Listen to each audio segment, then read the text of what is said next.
Hey guys, it's KJM, and I'm back with the second movie from this year's 2024 Countdown to Christmas, the second movie review. All right, last night at 8 p.m. Eastern, Holiday Crashers premiered, starring Lindsay Fonseca and Daniela Monet. Okay, one thing Megan and I love is we love a good friendship story. We love it, and if you're looking for it, Holiday Crashers, it's definitely got it, okay? We were excited about this movie because we're like, all right, what is it that we're going to be doing? So I'm a big fan of Lindsay Fonseca because she started off with a movie in 2021, her very first Christmas movie, and it kind of was very reminiscent of Back to the Future. I'm mad that I can't think of what that movie is called right now, but I absolutely loved her in that movie. Last year, she premiered the very same Saturday a movie called Where Are You Christmas? And I thought that was okay. It had a black and white. It was a little dramatic. It was okay. I feel like I probably gave that an 8 too, but not enthusiastically. Holiday Crashers, I'm enthusiastically giving it an 8. And I'm really happy to see Daniela Monet. I hope to see more of you. This friendship was just spectacular. This movie had some surprising twists and turns, but one of the best things about this movie is the freaking ending. The ending is awesome, okay? So if you haven't watched this all the way to the end, watch it all the way to the end. Matter of fact, I had to watch it twice to have an appreciation for it because there were some twists and turns that made me a little bit uncomfortable, but then once I got past those twists and turns, I realized that in essence, this is a good, solid 8 out of 10 movie for Countdown to Christmas. It is something I would watch again. And like I said, the chemistry that Daniela and Lindsay had on screen as best friends was just amazing. So I can't wait for Megan to watch it, but Megan's at work right now, so she's not able to watch. But I told her, like, you're going to love this. This is a pretty good friendship story, and we love a good friendship story mixed with some romance. All right, let's get into the premise of this movie. Holiday Crashers, we see two friends, Tony and Bree, and they're trying to figure out their life. Okay, for those of you who have perfect lives, let me explain something to you.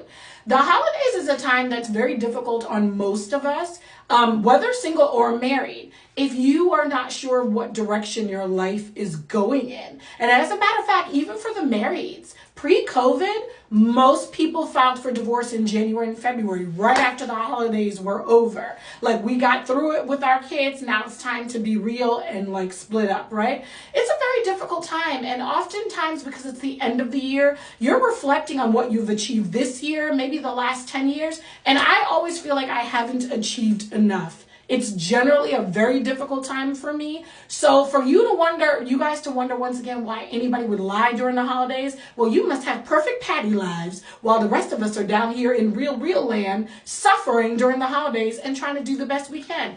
Anyway, we see that Bree and Tony are best friends since grade school. They now work for like a printing store, even though Tony went to law school. She graduated from law school, and while she was taking the Connecticut bar, she was doing really well while she was taking the test, and then she had a panic attack. This is something that I can definitely identify with during my academic endeavors, of that moment where you know the material, but you are freaking out and you can't function. And panic attacks can come on at the most inopportune time. So after she doesn't finish the exam, she doesn't go back to take the Connecticut bar. She just decides she's going to work at the print shop with her friend and just try to figure out her life. Bree and Tony, they start to deliver the invitations for the holiday parties that the print shop is printing. And basically, Bree gets this idea that the two of them should definitely just crash some holiday parties, have some fun, and not really focus on what's going wrong in their lives right now, and just try to have some fun over the holidays.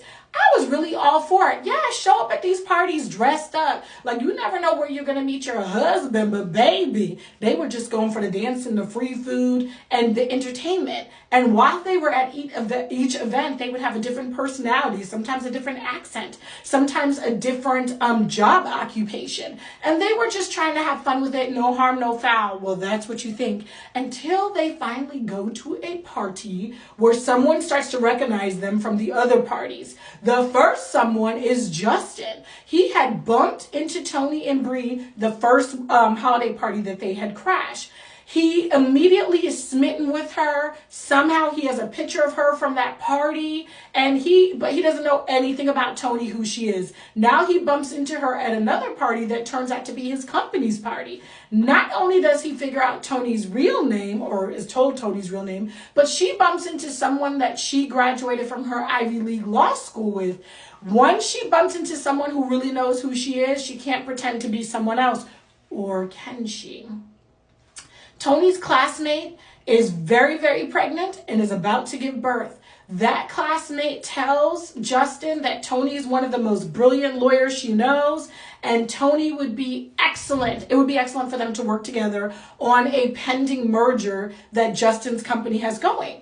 Well, the minute that Tony hears that it's a company that her father, who is a lawyer, is about to bring a class action suit, she warns Justin that you may not want to take, I think it was Skyline Motors, you don't want to take them on because, baby, their seatbelts are defective. And if you take them on, you're going to take on the liability they have going on right now, and there's a pending lawsuit. So Justin automatically assumes that she's a licensed lawyer. Now, here's the part that made me a little cringe. It is absolutely illegal to impersonate an officer of the court, and that's exactly what a lawyer is. It does not matter whether they are plaintiffs, lawyers, defendants, prosecutors, DAs, they are officers of the court. So if you go ahead and impersonate them, baby, not only will you be doing jail time, okay, but any chances of you being a licensed lawyer could be taken away from you if you are out here practicing law without the proper license. So Tony knows all of this, but at this point, her classmate goes into labor. She promises she'll go to Justin's company's retreat, take Bree along with her, and basically, discuss whether the merger is a good idea for Justin's company. Now, here's my thing. I think in the very beginning, Tony had the opportunity, even though her classmate was about to go into labor, she had the opportunity to be honest in that moment, and she really should have been. The stakes are so high because she knows one day she's going to sit for the bar again, she's going to get her life together, and the stakes are so high, like, why lose it? But I think the problem is she's immediately attracted to Justin, and she doesn't want to break that connection that they're making. But anything that you start with lies, the foundation is going to crumble, baby. So I was a little uncomfortable with the whole thing, but she was smart enough to kind of teeter and totter out of the whole giving legal advice and sort of became like a consultant, both for her father and for Justin. And so we see her go back and forth, waiting for a good time to tell Justin she's not a lawyer, but they're up in the mountains of Vermont. It's beautiful, and she doesn't want to ruin everything. He kisses her. Meanwhile, Bree is out here and she's fallen in love with the valet guy, Vinny. Turns out Vinny is loaded and he owns his own company. He used to go to school with Justin. So the valet company and all of that, that's all him. He loves her. Immediately, Bree feels like she's not in love. Not enough. Me and Megan love a three-way love story. So you got the best friends, Tony and Bree. Then you got Justin and Tony falling in love. Then you got Vinny and Bree falling in love. It's like 3 different storylines going, and that's why you got to watch Holiday Crashers. And this is why I'm giving it a solid 8. Justin finds out that Tony lied to him before she had the chance to come clean, and he wants nothing more to do with her. She still leaves the folder with the information that tells him, don't move forward with this merger. You're going to lose billions of dollars. You don't want to do that. He still takes the advice, but he doesn't talk to her for a whole year. In that year, Tony gets her life together. She passes the Connecticut bar, and she's now law partners with her father at his law firm, and they're doing these cutesy personal injury commercials, and she's realizing that she just found the meaning of her life. Meanwhile, Bree learns when she is at the Justin's company's resort that she has the potential to be an event planner and that she will be high in demand. So now Bree has a new career, plus her and Vinny fell in love.